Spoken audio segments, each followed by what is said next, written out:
আসসালামু আলাইকুম। এইচএসসি 26 তোমাদের মেডিকেল পরীক্ষার জন্য তোমাদেরকে অবশ্যই বিগত বছরের কোশ্চেনগুলো অ্যানালাইসিস করতে হবে। তো বিগত বছরের কোশ্চেনগুলো আমরা আজকে পদার্থবিজ্ঞান 2025-26 সেশনে যে প্রশ্নগুলো এসেছিল এগুলো আজ সমাধান করব। তোমরা একটু দেখে নাও, তোমাদের এখান থেকে হয়তো কিছু কোশ্চেন থাকতেও পারে। দেখো, 1 নম্বর কোশ্চেন ছিল যে একটি বস্তু 220 কেজি ভরের একটি বস্তু 0.1 মিটার পার সেকেন্ড বেগে উঠানো হলে তাহলে পরে তাদের ক্ষমতা অর্থাৎ পি চেয়েছে। দেখো, এটা যেটা দেওয়া আছে ভর এম, দেন ভি দেওয়া আছে, এখন বলা হয়েছে যে এখান থেকে তোমার ক্ষমতা। তো এখান থেকে দেখো যে যেহেতু এখানে বেগ আছে তাহলে আমরা বেগের সাথে যে ক্ষমতার সূত্র সেটা জানি কি আমরা, P is equal two F V. P is equal two কি মনে রাখবা, এফ ভি। খুবই খুবই গুরুত্বপূর্ণ। এফ মানে কি বল, তাহলে এটা সমান কি এম জি, কারণ আমাদের দেওয়া আছে ভর, দেন ইন্টু ভি। তারপরে কি করবা, দেখো 220 দেন কত 9.8 ইন্টু 0.1। তো এখন দেখো এইখান থেকে তোমাদের ক্যালকুলেশনের সুবিধার্থে তোমরা 9.8 এটাকে 10 ধরতে পারো। তো যদি 10 ধরো তাহলে সেই ক্ষেত্রে দেখো এখানে কত আছে 0.1, তাহলে এটা গুণ করলে কত হয়ে যাবে 1 হয়ে যাবে। তার মানে আমার অ্যান্সার কতর কাছাকাছি আসবে, 220 এর কাছাকাছি আসবে। দেখো এটা 200 আছে, এটা হবে না, দেন এটা 245 এটাও হবে না, দেন 196 এটাও হবে না, কত হবে 215। কারণ কি এখানে আমরা 9.8 ধরছি, এটাকে 10, অর্থাৎ আমাদের অ্যান্সার হবে বি নম্বর। দেখো ক্যালকুলেশন খুব সহজেই করা যাবে, এখানে ক্যালকুলেটর লাগবে না, যেহেতু তোমাদের মেডিকেলে কোনো ক্যালকুলেটর ব্যবহার করা যাবে না। তো অপশন দেখে করতে পারো অথবা এখান থেকে গুণ করে নিতে পারো, খুবই সহজ ছিল এটা। তাপগতি বিদ্যার শূন্যতম সূত্রের উপর ভিত্তি করে তৈরি করা হয় কি? তাপগতিবিদ্যার শূন্যতম যে সূত্র ছিল এটার উপর ভিত্তি করে তৈরি করা হয় থার্মোমিটার, অর্থাৎ অ্যান্সার ডি নম্বর। দেন একটি বস্তু, একটি বাল্ব যেটা কত ওয়াটের আছে, এটা আছে তোমাদের 100 ওয়াট। দেন তারপরে বলা হয়েছে 5 ঘন্টা কতদিন চলে, 30 দিন। এখন বলা হয়েছে শক্তি কতটুকু। তো এই ক্ষেত্রে আমরা মনে রাখবো কি, W is equal to PT divided by 1000। তাহলে এখানে দেখো পিটি, পি মানে কি ক্ষমতাটা, পি দেওয়া আছে, দেন সময়টা আমাদের কি করতে হবে, এই যে 30 দিন চলেছে, তাহলে সেই ক্ষেত্রে কি 5-এর সাথে 30 দ্বারা গুণ করতে হবে। তাহলে দেখো 100 ইন্টু এখানে কত হবে সময়, 3 5 3, অর্থাৎ 30 ইন্টু 5 ডিভাইডেড বাই কত হবে 1000। দেখো তাহলে পরে এখানে 100 ইন্টু দেখো 3 5 কত হবে 15, তাহলে 150 ডিভাইডেড বাই 1000।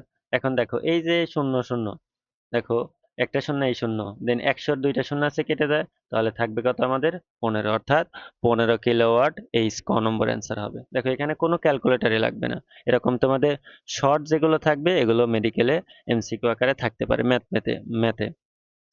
দেন আলোর বর্ণে ভিন্নতা যে পার্থক্যের কারণে হয় এটা হচ্ছে কি তোমাদের তরঙ্গ দৈর্ঘ্য। আমরা জানি কি V is equal two F lambda. তো এখান থেকে এই তরঙ্গ দৈর্ঘ্যের কারণে কি হবে, এই বর্ণের ভিন্নতা দেখা যাবে। সবচেয়ে কম সান্দ্রতা সম্পূর্ণ গ্যাস কোনটা, এটা হচ্ছে কি হাইড্রোজেন। হাইড্রোজেনের সান্দ্রতা অনেক কম থাকে। ওকে, 6 নম্বর, সরল দোলকের সাহায্যে নির্ণয় করা হয় কোনটা, অভিকর্ষ ত্বরণ। তো এটা মনে রাখবা কিভাবে, এই সরল দৈর্ঘ্যের সাহায্যে কি কি নির্ণয় করা, হাফ জিটি স্কয়ার তোমরা পড়ছো না, এখান থেকে নির্ণয় করবা কি অভিকর্ষ ত্বরণ।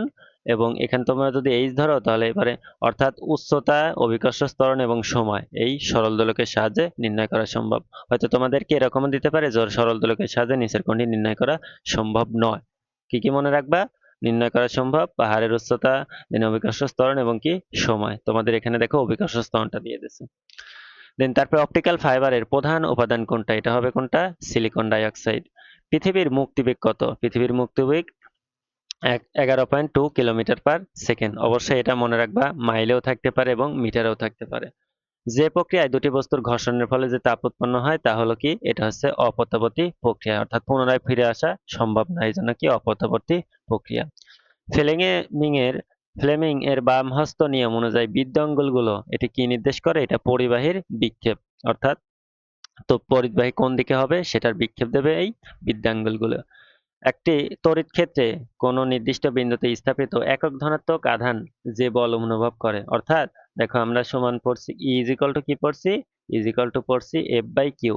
দেখো এখন কিউ এর মান কত আছে 1, তাহলে 1 কুলম্ব চার্জ স্থাপন করলে যে পরিমাণ বল প্রযুক্ত হয় সেটাই, যে বল অনুভব হয় সেটাই কি তড়িৎ প্রাবল্য, অর্থাৎ গ নম্বর অ্যান্সার হবে।